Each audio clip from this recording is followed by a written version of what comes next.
everyone, and welcome to Sci-Fi Zone, where we celebrate science fiction movies and TV shows from the past, the present and the future, and rainy days as well.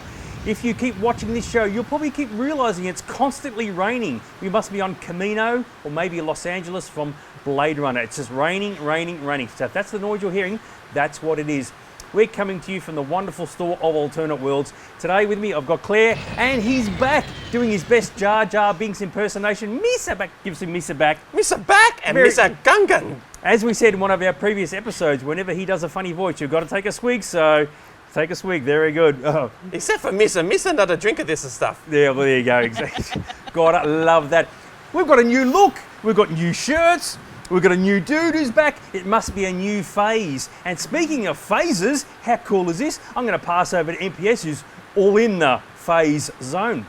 Well, Marvel have announced Phase 4 of the Marvel Universe. And I tell you what, for the next, 2 years, we are inundated with projects galore, okay?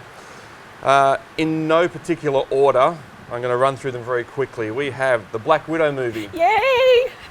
Which takes place between Captain America Civil War and the Avengers Infinity War films. So that's set then, so you'll see her back. The Falcon and Winter Soldier series, which will bring back Bucky Barnes and Sam Wilson, who played Falcon, who got the cap shield right at the end of Endgame. So that's a series coming out in 2020. This is all next year stuff. This is 2020, 2021. So it's going to be a big 2 years of action. The Eternals. Now, the Eternals are a race of immortal aliens sent to Earth by the Celestials to protect humankind from the Deviants. What a mouthful that was, all right? Shang-Chi, if I pronounced that correctly.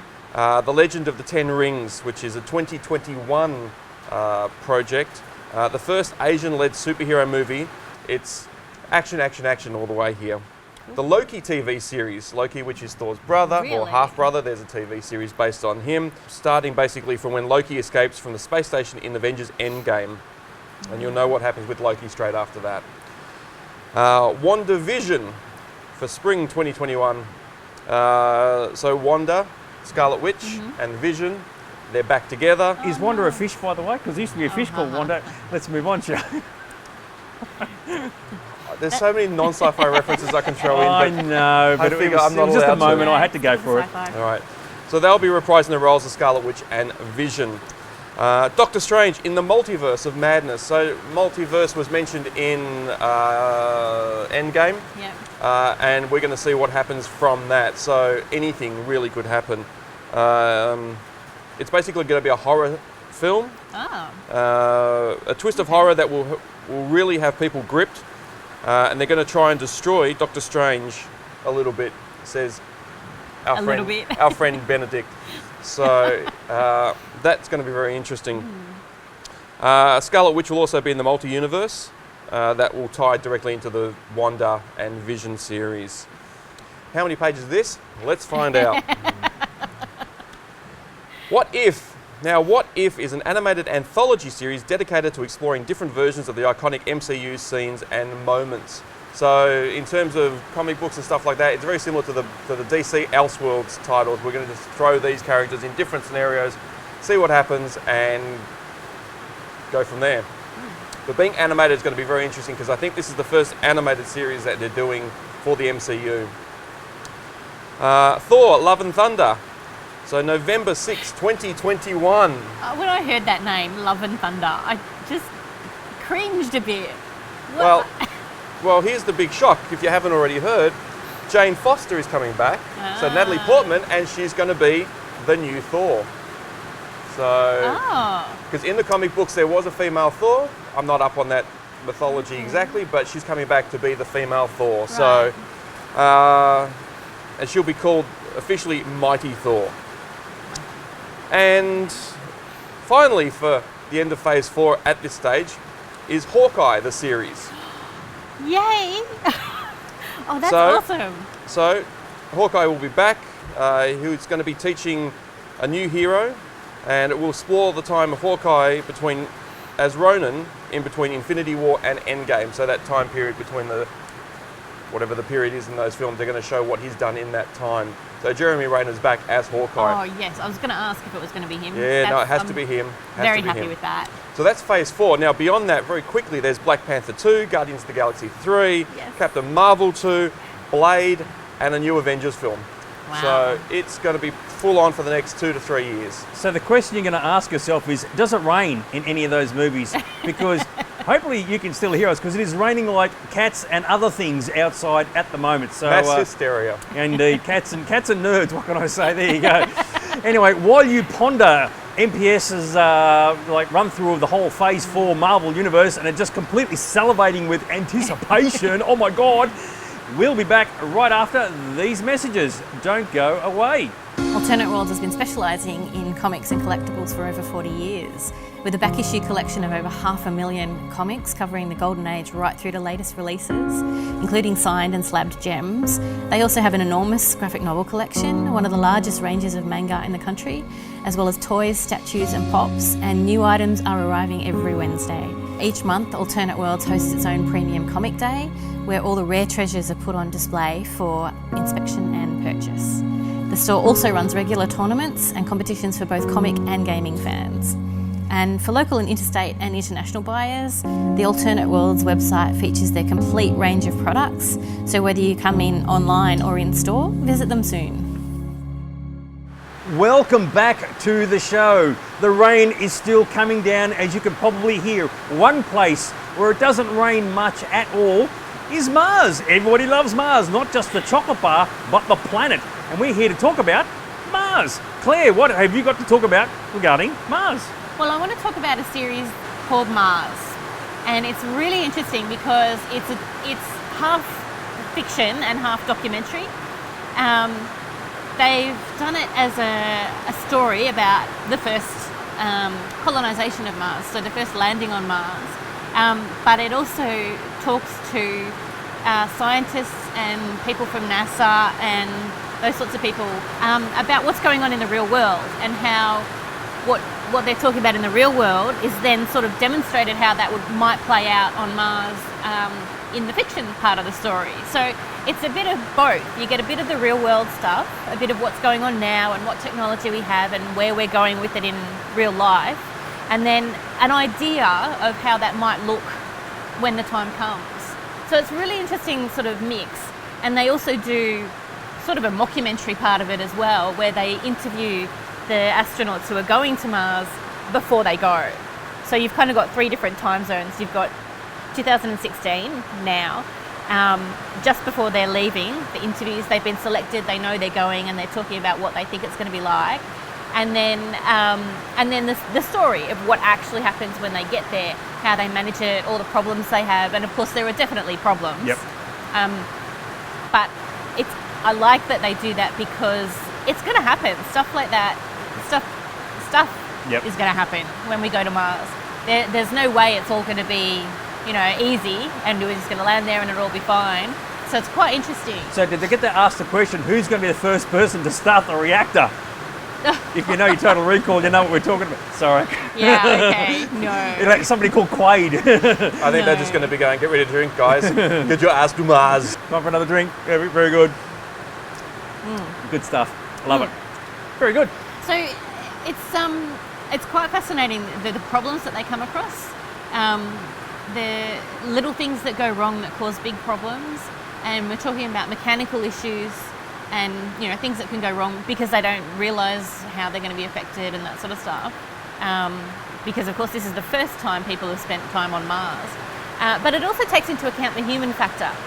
It takes into account how people are going to react to being on Mars. It's a very long trip to get there, and you're isolated. You're in a very small space with a number of other people, and you have to be able to deal with that. And they go back to now and talk about the psychology of it. Yeah, I was going to say that'd be the key thing about getting to another planet is great, but knowing you're stuck there and you can't come back. Yeah. How people sort of interact with each other on the long term as well. So that would be a very, very serious situation. And with a very small group of people, you can only interact with those people on a daily basis. And in a spaceship on the way there, in particular, it's really hard to get time to yourself. Yeah. And they talk about, in the documentary part of it, they talk about how they're testing that. They're putting people in the Russians, I think it was, put people into a simulation for a year to see what it would be like to actually live in those circumstances. And there's obviously some contact with the outside world, but with that particular one, they even used the time delay that would be affected, so that, you know, so you can't just sit there and have a conversation with someone outside the Not environment real time, in real time. You've got to, you know, ask your question and then wait however many hours it is for an answer. So I found it really interesting to see what we're already doing and what we're already thinking about and what we're already testing and trying to figure out before we even leave the planet. But we've been doing this sort of thing for a while now, Yeah. so there have been the dome projects and all that sort of stuff. Yeah. And if you see from other sci-fi films, there's a lot of, they have the space sickness. Yeah. So, and one of the guys goes a bit crazy, which is why their doctor on the series goes around and checks everyone, but who checks the doctor? Well, you know, she could be just as crazy as the rest of them. So potentially, yeah. And she was aware that there was something not right with that particular guy. Like she had spoken to him. She had gone to him specifically to check him out because she had, you know, she knew something was wrong.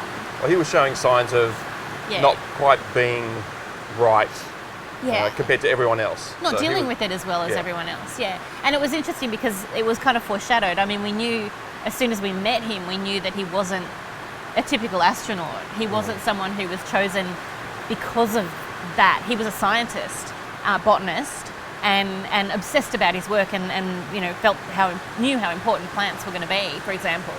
But hadn't necessarily gone through the same rigorous training and testing that certainly the first group of astronauts had gone through. So there was always that little suggestion, you know, right from when we met him, there was an idea in my head that something was probably going to go wrong. But we need scientists, you know. Once we get there and once we're setting up a colony, we're not going to be able to restrict it to just astronauts. We're going to have scientists and eventually, to maintain it, regular people who, you know, do regular jobs. Normal specialists, engineers, Yeah. Mechanics, doctors, all that sort of stuff. and gardeners and those sorts of people. Yeah, you can't survive on those rations for too long. No, exactly You'll right. dehydrate. Well, and of course that's another thing. And then finding water on Mars is the biggest probably thing that we're going to have to do. Which is underneath the planet, so we all know that. We know You've it's just got to get in there. there. So. It's just a matter of finding it. But you've also got to find it in a place where we can access it and use it. I mean, if it's buried so deep that it takes 10 months to dig down to it, we're not going to be able to, you know, we're not going to be able to survive without it for that long. That's why you smart people out there, the engineers and the astrophysicists and all those guys, you've got to figure this out real quick, because this show's set in the year 2033. So it's like 14 years away. Not far off. So hurry up, guys, because some of us want to get to Mars. It covers a 2-year period too, so it covers the first landing when they get there. What happens? Something goes wrong right at the start. The original plan is for them to live in the rocket ship that they arrive in for the first 2 years, and something goes wrong that makes that impossible. So then they have to figure out how to survive. You know, where are they going to go? What are they going to do?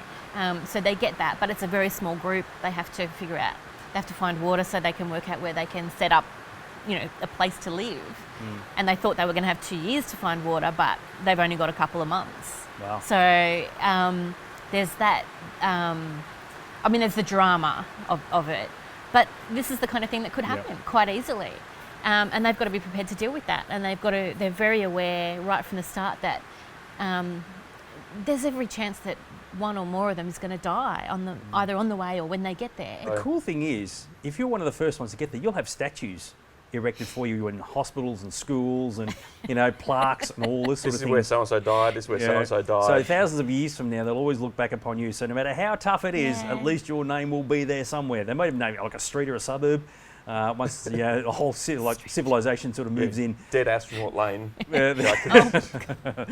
So there you go. And then, of course, what occurred in Babylon 5, the TV series, will occur in real life, where Mars wants to become an independent colony a couple of hundred years from now. So it all starts 14 years from now, Thereabouts. apparently. So where can you see this doco, by the way? It's on Netflix in Australia. Season 1 is on Netflix in Australia. There is a season 2. I haven't seen it yet. but it brings in another group. So at the moment, there's an international group that's being sort of run by a lot of different countries on Earth. Season 2 brings in a separate group, and they have to figure out how to work together. I couldn't help but think that season 2 is a new group because season 1, all those people have just gone completely psycho and just killed each other off. No. And then they brought a new group. It's like, well, that first group didn't work that well. Let's bring in a new bunch of dudes. So, all you need to do is bring in a whole lot of science fiction fans and don't worry about it. We've seen all the movies, we've seen all the TV series, we know how to make stuff happen. Yeah, except we need a few not so crazy engineers and stuff like that because we don't know the science behind it. We just know what's going to happen and that you don't open this and you don't go down there and you don't take your face mask off. And all you got to do is just say, oh, I remember seeing this in this movie, and that's it. You'll be the cool cat of town. What can I say? I found it interesting that the book was written in 2015 and then the series was done in 2016. It was such a quick turnover. We don't normally get that with anything, really. So, and then they've chucked in season 2 so soon. And as far as I'm aware, there's no plans yet for season 3. I haven't heard anything about it. 14 years to prepare. It's all very exciting stuff. All right, with that in mind, I think we'll wrap it up for today. The rain is starting to ease off a little bit and it's all very exciting stuff. If you haven't done so already, be sure to subscribe to our channel and click on the bell for all the latest links and exciting updates. It's very exciting stuff. Next week, now that we held this over, he's back. We're going to be talking about Batman's the 1989 movie, its 30th anniversary. So make sure you think about the future and stay in the zone. Okay, bye for now.